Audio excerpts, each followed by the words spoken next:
Existe relação entre dinheiro e felicidade? Será que as pessoas ricas com seus carros caros, suas mansões, iates, são mais felizes do que as pessoas que têm uma vida financeira confortável e estável? Ou será que essas pessoas que vivem nessa condição mais estável, mas não com grandes fortunas, têm maiores alegrias, maiores felicidades do que aquelas pessoas que vivem com um nível de renda mais baixo? Hoje a gente vai conversar um pouco sobre isso de uma perspectiva realmente científica e analisar um estudo que trouxe essa resposta para nós.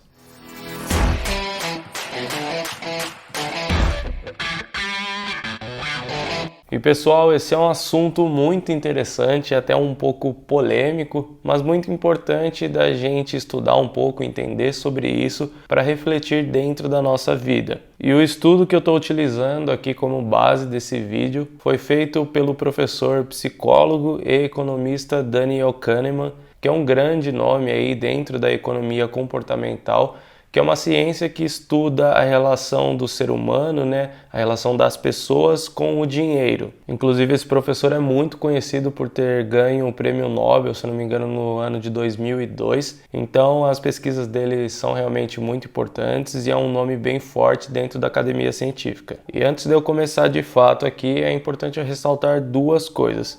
Primeiro, essa é uma perspectiva totalmente científica. Eu estou trazendo dados de um estudo e não a minha opinião pessoal. E segundo, esse é um estudo que foi feito nos Estados Unidos e no ano de 2009. Por isso, a nossa realidade atual e aqui no Brasil pode acabar sendo um pouco diferente. Mas no final do vídeo eu vou adaptar, eu vou atualizar e trazer bem perto para a nossa realidade aqui, para a gente realmente ter uma visão mais clara e mais realista da nossa situação. Então vai assistindo o vídeo para acompanhar a linha de raciocínio e fica até o final para não perder nada e entender tudo certinho. A primeira coisa que a gente precisa definir quando a gente faz a pergunta se dinheiro traz felicidade ou se existe alguma relação entre dinheiro e felicidade é a gente conseguir metrificar e quantificar de alguma forma o que é essa tal felicidade que as pessoas falam. Porque na verdade não existe uma descrição, uma conclusão certa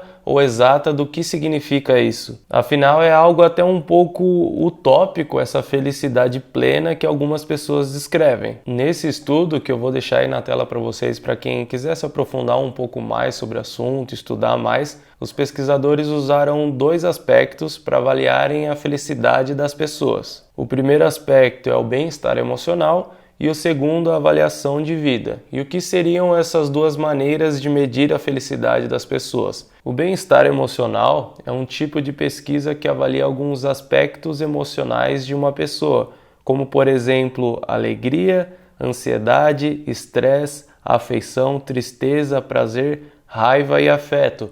Emoções essas que podem tornar a sua vida um pouco mais agradável ou desagradável dependendo de um balanço entre elas. Essa é uma avaliação emocional e funciona como uma constatação, onde não envolve a opinião dos participantes. Já no caso da avaliação de vida é um pouco diferente. Aqui a métrica é o que a pessoa pensa quando ela avalia a própria vida, numa perspectiva de colocar de 0 a 10 onde ela está e como ela poderia estar. Geralmente essa pesquisa é feita com a seguinte pergunta: no geral, o quão satisfeito você está com a sua vida hoje em dia? Essa já é um tipo de avaliação cognitiva, onde a opinião dos participantes é levada como dado. Entendidos os tipos de avaliações, eu vou dar uma resumida aqui bem rápida, bem básica sobre os resultados desse estudo para a gente chegar em algumas conclusões aqui. Eu fiz uma tradução e uma adaptação de alguns termos do principal gráfico que tem nesse estudo.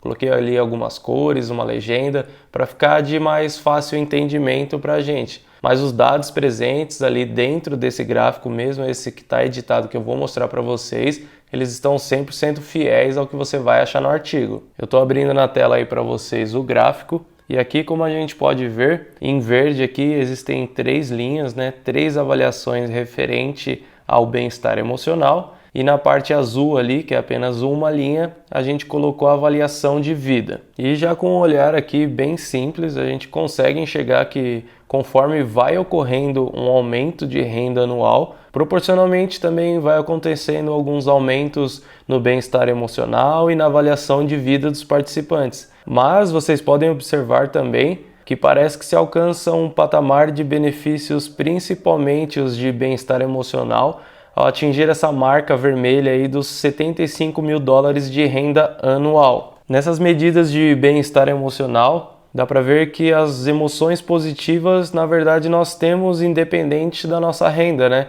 Ela se inicia ali em 7 e vai tendo um aumento significativo até 8,5, que é quando a gente chega aí nesse patamar dos 75 mil.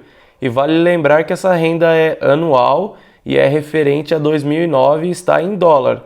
Então calma que no final a gente vai atualizar e adaptar esses valores. Já quando a gente olha a linha aí que mostra a ausência de emoções negativas, a mudança é da média 4 até a média 8, mostrando que a baixa renda ela realmente é preditora de muitas emoções negativas. E na última métrica de bem-estar emocional, a ausência de estresse segue em média o padrão de mudança das emoções negativas, se iniciando ali em algo próximo a 1 e chega a quase 6, com destaque a um leve aumento de estresse quando essa renda passa de 75 mil dólares por ano, o que mostra pra gente que realmente pessoas com rendas muito baixas estão mais expostas a grandes cargas de estresse, mas também levanta um alerta em relação a pessoas que ganham valores muito altos começarem a ter algum tipo de preocupação excessiva. Agora voltando aqui para o gráfico, né, observando essa linha azul, que é referente à avaliação de vida, o que a gente pode observar primeiro é que essa variação que tem entre a baixa e a alta renda ela é um pouco menor. Pode-se notar que as pessoas de baixa renda não têm uma avaliação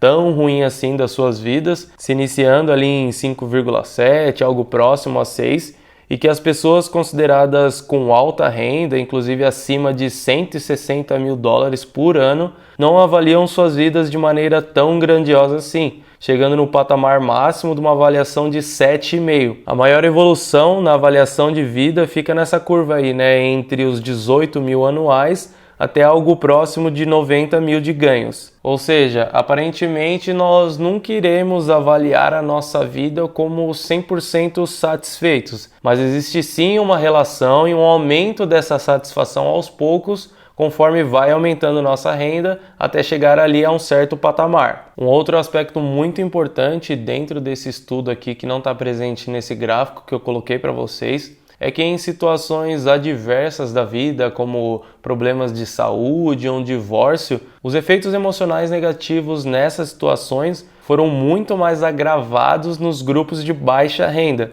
o que mostra uma certa resiliência ou segurança emocional nas pessoas que têm maiores rendas. Dessa forma, a gente já consegue tirar aqui uma leve conclusão de que realmente o aumento da nossa renda, né, termos rendas maiores, aumentam o nosso bem-estar emocional, seja diminuindo as nossas emoções negativas e estresse, ou seja aumentando um pouquinho ali as nossas emoções positivas. E a gente também consegue observar um aumento, né, uma mudança de avaliação pessoal conforme a gente vai aumentando essa renda.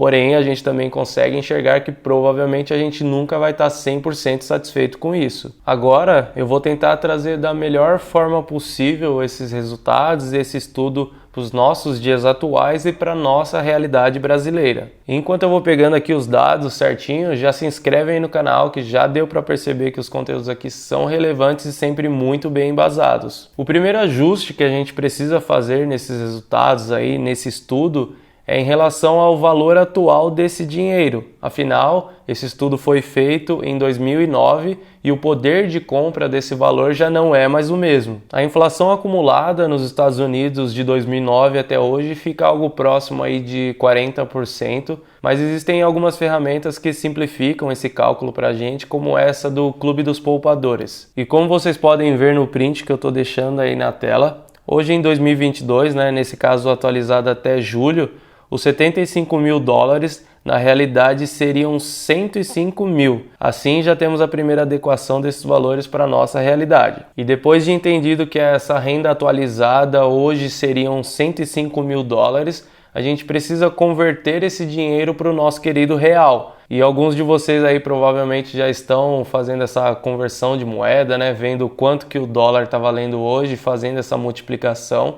Mas na realidade essa não é a melhor forma de fazer essa adaptação, porque essa simples conversão não leva em conta a qualidade de vida e poder de compra de cada local. Mas apenas a título de comparação e curiosidade, né? Quando eu estou gravando esse vídeo aqui em 2022, o dólar está por volta de 5,10. Então se a gente fizer essa multiplicação simples aí de 5,10 vezes os 105 mil dólares, a gente chega numa renda anual de 535 mil reais por ano. Mas calma, antes de sair correndo aí contando para todo mundo que a renda meta para ter uma felicidade plena é 500 mil reais por ano, a gente vai fazer uma conversão, uma adaptação melhor disso. Como eu disse, o ideal para a gente fazer essa conversão de uma moeda para outra nesse caso é utilizando alguma métrica que entenda o poder de compra de cada local. E para isso a gente vai usar uma ferramenta que tem até um nome engraçado, que é o índice Big Mac, que apesar do nome engraçadinho que essa ferramenta tem aí,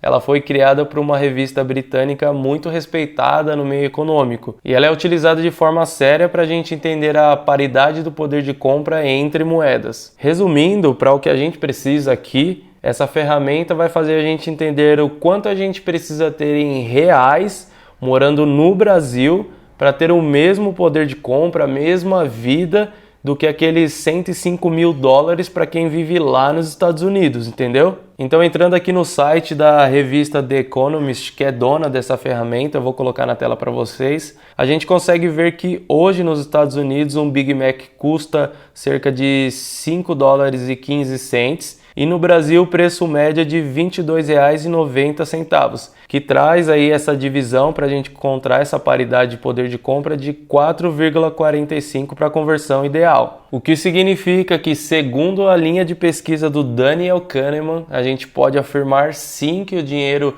pode nos ajudar a ter mais felicidade até o valor de R$ 467.250 de renda anual, que trazendo para valores mensais aqui, né, que todo brasileiro gosta de mensurar, seria algo como receber 39 mil reais por mês. E é claro que é muito bacana a gente sempre tentar melhorar o nosso padrão de vida, melhorar a nossa vida de uma forma geral, para buscar estar mais próximo possível dessa métrica, mas é óbvio que o dinheiro sozinho não vai te trazer felicidade. Mas como a gente concluiu aqui com a ajuda desse estudo, ter boas condições financeiras com certeza serve de grande ajuda para a nossa vida. E um questionamento aqui que eu deixo para a gente é fazer uma reflexão de qual métrica, né, de como a gente vai avaliar a nossa vida no quesito felicidade. Porque aparentemente, se a gente deixar à mercê dessa parte da avaliação de vida, a gente nunca vai estar satisfeito. Afinal, a gente pôde ver no estudo aí que pessoas que ganham milhares, né, centenas de milhares de dólares por ano, ainda assim avaliam a sua vida com nota 7,5. Porém, se a gente utilizar como métrica de felicidade o nosso bem-estar subjetivo, ou seja, buscar ter mais experiências positivas, emoções positivas e minimizar um pouco ali as emoções negativas, estresse ou emoções que possam ser nocivas a nós, me parece um pouco mais interessante, um pouco mais palpável e atingível para a gente colocar como objetivo de vida. Então busque aumentar o seu bem-estar. Busque viver melhor, de maneira mais saudável e tendo boas experiências. Afinal, o termo felicidade plena é muito mais uma maneira de dizer do que algo que exista em si.